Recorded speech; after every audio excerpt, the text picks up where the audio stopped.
The year is 1509. The League of Cambrai, representing the total combined power of Western Europe, is called upon by the papacy to crush Venice. At the Battle of Agnadello, the Venetian forces are completely destroyed. France is poised to invade the very islands that comprise Venice to deliver the coup de grace. The papacy relents. They fear a war that will be fought on Italian soils by foreign troops. Several times before, such troops had seized part of Italy. In a series of diplomatic maneuvers, the alliance falls apart, and miraculously, Venice is saved. Venice, which worked with the Turks to create a republic of usury and slavery. Venice, whose banking houses of Bardi and Peruzzi brought the Black Death, which depopulated 2/3 of Europe. Venice, the slave traders of Europe, so close to being destroyed, survived. Its survival would now wreak havoc on Western civilization. Modern history commences with Nicholas of Cusa and the Italian Renaissance that Cusa and his collaborators inspired. It was Cusa, with the help of Pius II, that created the basis for a war on the pagan idea of man as a beast and to defend the concept of man as Imago Dei and Capax Dei. It was the power of these ideas which caused the greatest increase in human population in the history of man. This idea of the power of hypothesis and its relationship to transforming nature proved conclusively that man was fundamentally different from the beast and as such could not be used as a slave. Venice reacted wildly against the ascendancy of this idea. With the papacy and the firm grip of Pius II and Cusa, Venice launches a war to destroy Christianity. The figure of Gasparo Contarini is the key one for Venice in their war. Contarini was trained at Padua University. He was the son of one of the oldest families in Venice. It was said of him that he was so versed in Aristotle that if all of Aristotle was lost, he could reproduce it in its entirety. He learned his Aristotle in Padua under the direction of Pietro Pomponazzi. Every Venetian oligarchical family sent their children to Padua University to become trained as Aristotelians. To understand Venice, you must understand Aristotle. He is pure evil and has been so since the time he wrote his diatribe against the method of Plato approximately 2,300 years ago. Since Aristotle is almost unreadable, you must ask the question, what is it about Aristotle that has made his writing so influential in Western civilization? Aristotle is a thoroughgoing defense of oligarchical society. In his Politics, Aristotle is most explicit. His theory of the purpose of politics is to maintain inequality. The state must carry on this natural idea and maintain it. The very basis for Aristotle's Politics is the maintenance of the master-slave relationship because it is, as he asserts, most natural. Quote, that one should command and another obey is both necessary and expedient. Indeed, some things are so divided right from birth, some to rule, some to be ruled. It is clear then that by nature some are free and others are slaves, and that for these it is both just and expedient that they should serve as slaves. One could accuse me of taking quotes out of context, but this would be false. It is true even Plato makes a case for slavery, but unlike Aristotle, Plato bases his state on the idea of justice. Just compare Aristotle's Politics with Plato's Republic, where Plato from the very beginning launches a diatribe against arbitrary power. In the Thrasymachus section of the dialogue, he proves that the very basis for the Republic is a universal idea, that only universal ideas are fundamentally causal. The idea for Plato's Republic, as he shows, must be based on a concept of the good. Since Aristotle is functioning within a philosophical environment created by Plato, he cannot throw out the concept of universals altogether. What he does instead is assign them to the realm of vita contemplativa. Since they are not known by the senses, we can only have faith in their existence. Contrast that to Plato, in which the idea of the good and justice are causal, not contemplative and unknowable. These innate ideas, which in another dialogue by Plato proves that by showing a slave with these ideas, are the very basis for his republic. It is clear the reason that Aristotle was so widely influential in Venice is that Venice was a slave society based on a principle of oligarchism. Renaissance Christianity is the antithesis of this bestial conception. For Venice and Contarini, this Christian idea of man and the rejection of slavery and usury called their very existence into question, and they reacted with cold, hard evil in defense of their way of life. This is Gasparo Contarini.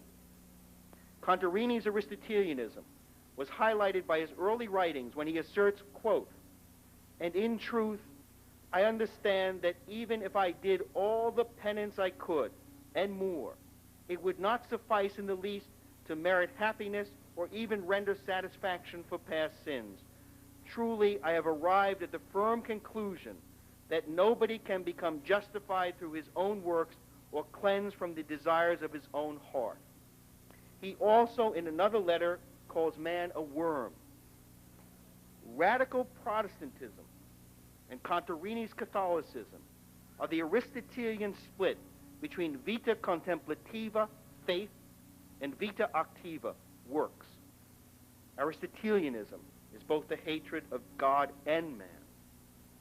It is unbelievable that there is no difference between him, Contarini, and Luther. Yet Contarini and several other Venetian noblemen later dominate the Reform Commission, which nominally prosecutes a war on the Reformation. This statement by Contarini was the essence of the spirituality movement that was to dominate a section of the most powerful Venetian oligarchy. Let us look now briefly at Contarini's career to understand how critical he is to Venice. Contarini was Venice's ambassador to the papacy. At another time, he was the ambassador to the court of Charles V. He profiles both Charles V and the papacy. He is next appointed to the Council of Ten, which is the leading body of the Venetian state, and later to the Council of Three, which is the supreme ruling body of Venice. This council is justice in Venice. It ruled on all cases and could order assassinations from which there was no reprieve. This is how Venice kept control of its oligarchical families. What is striking is from the Council of Three, Contarini was appointed a cardinal. As a cardinal, he was first asked to create the Reform Commission for the Council of Trent.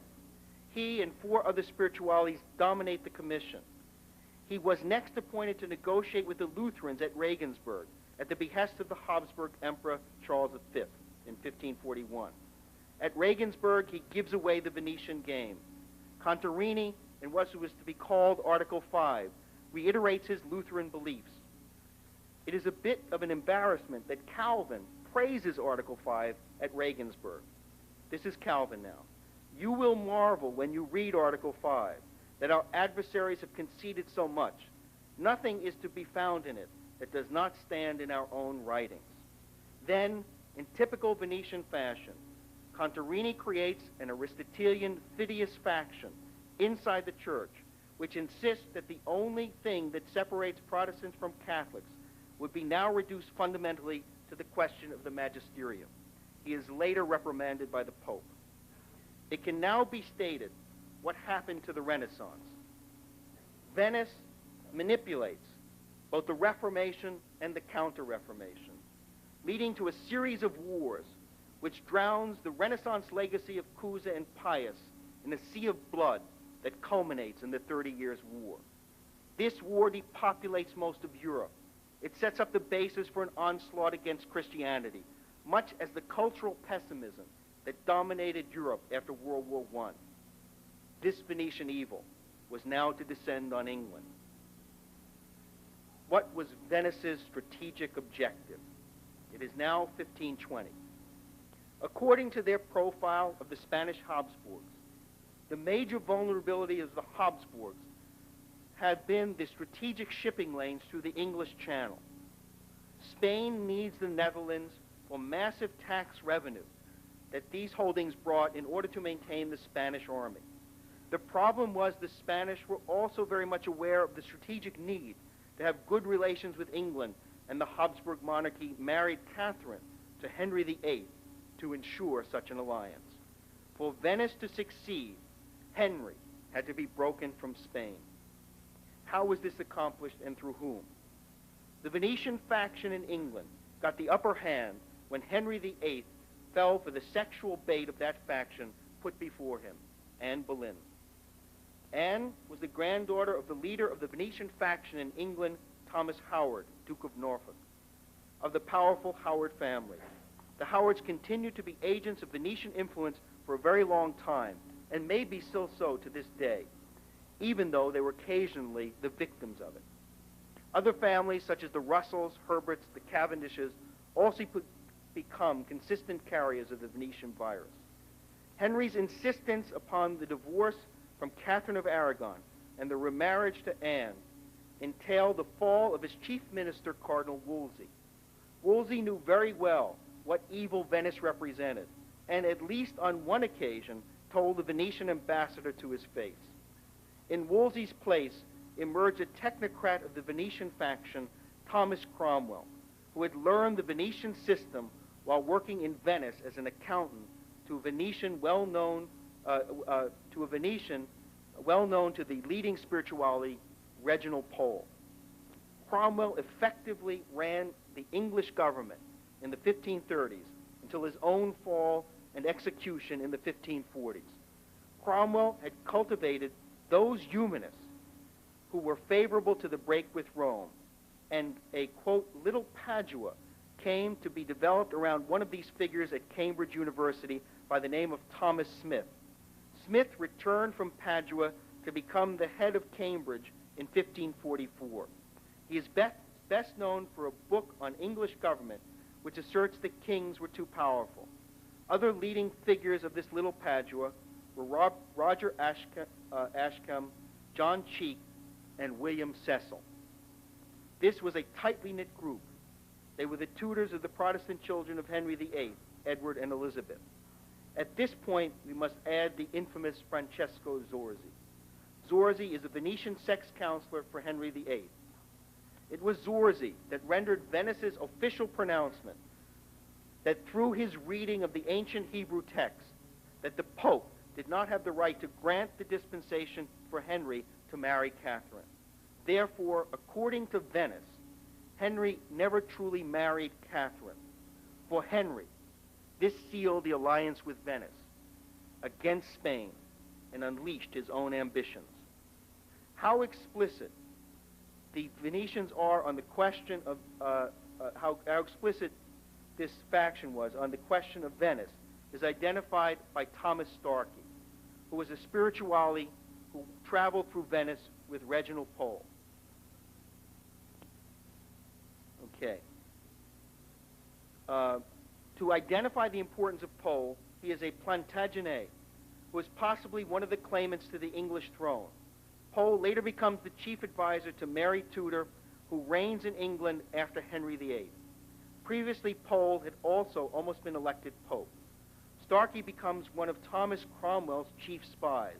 In a fictional dialogue between Thomas Lupsit and Reginald Pole, Starkey states, "For this cause, the most wise men, considering the nature of princes and the nature of man as it is indeed, affirm a mixed state to be of all others the best and most convenient, to conserve the whole out of tyranny. For as in Venice is no great ambitious desire to be their duke, because he is restrained to order and politics, So with us also should be our king, if his power were tempered after the manner before described. This tightly knit group of Venetian Aristotelians organized Henry's break with Rome. It was this break which opens England for the Venetian operations. The second phase of the Venetian operations were much more devastating. This second phase was launched by the notorious Paolo Sarpi. It is in this phase that England's mind and soul are taken, and England is set up to become the bastion of the new age it has become. To understand this, you must understand the mind of Paolo Sarpi and who in Venice deploys him. This phase was highlighted by what was understood in Venetian history as the 1580s fight between the Giovani, the young houses, and the Vecchi, the old houses. In this phase, a very radical faction takes over. The Giovani realized that time had run out for the islands of Venice. They were increasingly less viable as a military force. For the Giovani, the only defense of Venice had to be a desperate attempt to destroy the papacy and the Habsburgs by securing Germany for the Protestants with the help of France. The Vecchi, it should be understood, wanted to control the papacy and stay within the neutralized Catholic Church, or a neutralized Catholic Church. As we see, the Giovani organize the Protestant rebellion and want to see the destruction of even the name of Christianity. Further, the plan that evolved was to move part of the money from the massive funds in the vaults of the Church of St. Mark to the Dutch Calvinist Republic Holland and England. For this phase, the takeover of England was left to Paolo Sarpi. Sarpi was nominally a Servite monk who was exceptionally talented, yet he is much more. He is the leading organizer of the Giovani.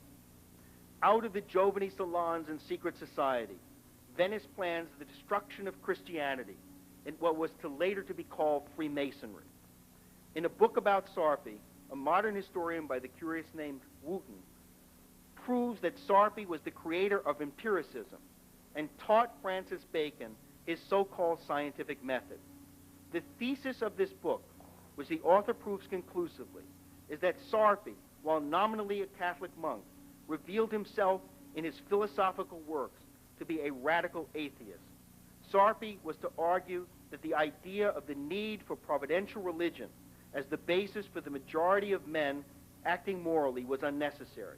He insisted that the belief in God was irrational, since it is not necessary to explain the existence of the physical universe by the act of creation. This is the empiricism of Bacon. It was later revealed by sources that Sarpi was a homosexual and a blasphemer who believed the Bible was just some fantastic stories. He especially attacked the idea that Moses was given the 10 Commandments from God. Since one could be burned for these ideas and beliefs, he never published his philosophical writings. Some of you may be aware of the phrase, the Pope is the Antichrist. It was Paolo Sarpi that created that myth. He is the real founder of modernism and the Enlightenment. With these ideas, he creates a pagan cult later called Freemasonry, which dominates England to this day. Out of this salon comes Giordano Bruno, Galileo, which is a complicated case, the creation of the Rosicrucian cult, and the 30 Years' War. How was this phase done? The story begins with an interdict by the Pope against Venice in 1606. This dispute was nominally about two jurisdictional matters, respecting the right of Rome to try two accused prelates and a question of the right to collect money in Venice. Venice retained Paolo Sarpi as their defender. In this fight, Sarpi wrote pamphlet after pamphlet defending of the rights of the state against that of the papacy. Henry Wooten, the ambassador from England to Venice, sent all of Sarpi's writings back to England immediately to be translated. In the course of this fight, Sarpi became the most famous man in Europe. The papacy ended the interdict without achieving its ends. In the ensuing days after the interdict was lifted, an assassin tried to kill Sarpi, but he survived.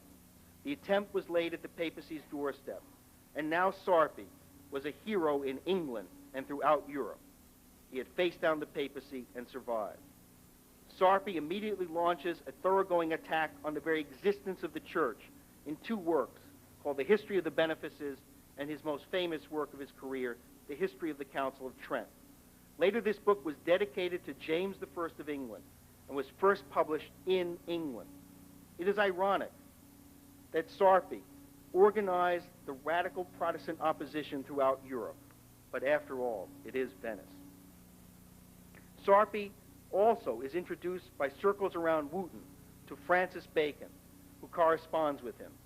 Bacon picks up Sarpi's writings on method from Sarpi's Arte de Ben Pensiere, where he insists that the only way an individual can know anything is through the senses. With this, modern empiricism is launched, which later becomes radical nominalism of Hume. The Giovani very consciously had to build up their own faction among the English nobility. England had to be totally controlled. The drawback that the Giovani had to correct was the fact that England was not really reliable because the king tended to be able to act independently of Venetian strategic considerations. The way the Giovani functioned was by the creation of a Protestant-controlled merchant class. This was the most explicit in the creation of the Venice Company by the Earl of Leicester. Leicester was the founder of the Puritan movement in England. It was he who was granted by Venice certain trading routes. In 1581, another trading company had created the Venetian agreement called the Turkey Company. These two companies later merged to become the Levant Company, which later becomes the infamous British East India Company. The first governor of the East India Company was Thomas Smith, who studied law at Padua. Through this process of creating a merchant class predominantly Puritan, Venice also creates a battering ram against the king. These radical Protestant cults take over England during the so-called Commonwealth period. While England takes some 80 more years to complete the Venetian takeover, the empire of the mind is ensconced in England irreparably. Sarpi and Venice create the Rosicrucian cult of syncretic religion that becomes Freemasonry. Once that process of takeover is complete, England becomes the bastion of paganism, usury, and slavery. In short, Aristotelians. This hatred of Imago Dei is the basis of England's promotion of the New Age. This was Sarpi's program and intention. This completes the essential destruction of the English soul. Venice and Venetian methods had transplanted themselves in England.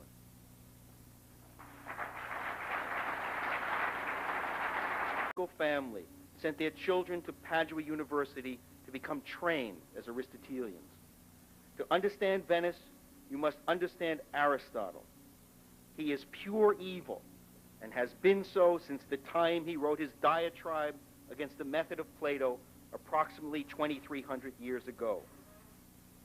Since Aristotle is almost unreadable, you must ask the question, what is it about Aristotle that has made his writing so influential in Western civilization? Aristotle is a thoroughgoing defense of oligarchical society. In his power, such troops had seized part of Italy. In a series of diplomatic maneuvers, the alliance falls apart, and miraculously, Venice is saved. Venice, which worked with the Turks to create a republic of usury and slavery. Venice, whose banking houses of Bardi and Peruzzi brought the Black Death, which depopulated 2/3 of Europe. Venice, the slave traders of Europe, so close to being destroyed, survived. Its survival would now wreak havoc on Western civilization. Modern history commences with Nicholas of Cusa and the Italian Renaissance that Cusa and his papacy and the firm grip of Pius II and Cusa. Venice launches a war to destroy Christianity. The figure of Gasparo Contarini is the key one for Venice in their war. Contarini was trained at Padua University. He was the son of one of the oldest families in Venice. It was said of him that he was so versed in Aristotle that if all of Aristotle was lost, he could reproduce it in its entirety. He learned his Aristotle in Padua under the direction of Pietro Pomponazzi. Every Venetian oligarchical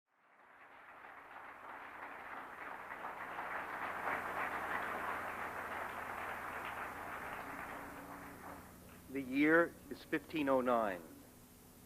The League of Cambrai, representing the total combined power of Western Europe, is called upon by the papacy to crush Venice. At the Battle of Agnadello, the Venetian forces are completely destroyed. France is poised to invade the very islands that comprise Venice to deliver the coup de grace. The papacy relents. They fear a war that will be fought on Italian soils by foreign troops. Several times we've collaborators inspired. It was Cusa, with the help of Pius II, that created the basis for a war on the pagan idea of man as a beast and to defend the concept of man as Imago Dei and Capax Dei. It was the power of these ideas which caused the greatest increase in human population in the history of man. This idea of the power of hypothesis and its relationship to transforming nature proved conclusively that man was fundamentally different from the beast and as such could not be used as a slave. Venice reacted wildly against the ascendancy of this idea.